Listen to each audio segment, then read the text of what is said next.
kad reikalinga sporto bazių, Gargždų miestelėje jų trūksta, tai čia tikrai taip, nes jau vien pas mus yra 12 sporto šakų ir 3 sporto šakos praktiškai žiemą neturi kur dirbti.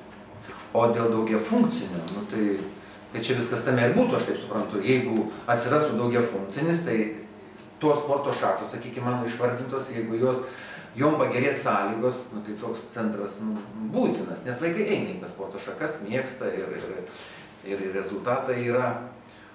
O kur jį statyti, tai čia aišku, čia daugiau politikų reikalas. Mano tai tokia nuomonė yra, kad jis reikalingas.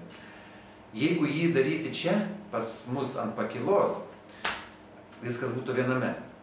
Gana neblogas variantas. Jeigu centre, jeigu tai viskas telpa ten prie sporto salės, jeigu ten viskas telpa, sakykime, tą, kad čia numato. Sako, mažėja funkcijų tokia atveju. Nu, arba mažėja.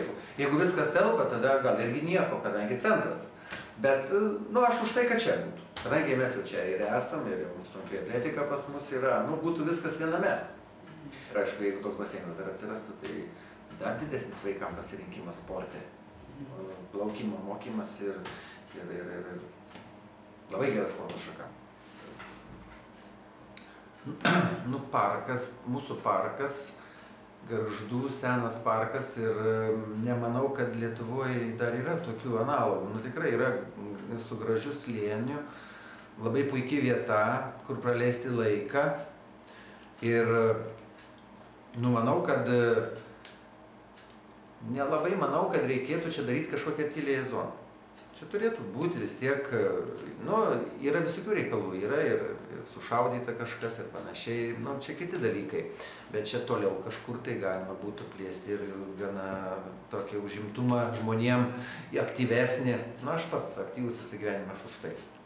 Nu, aš taip pasakysiu, gana aktyvus yra miestelis. Ir aktyvus vaikai, ir visuomenė. O kad sportuoja, tai čia tikrai kalbam rajone nemažai žmonių.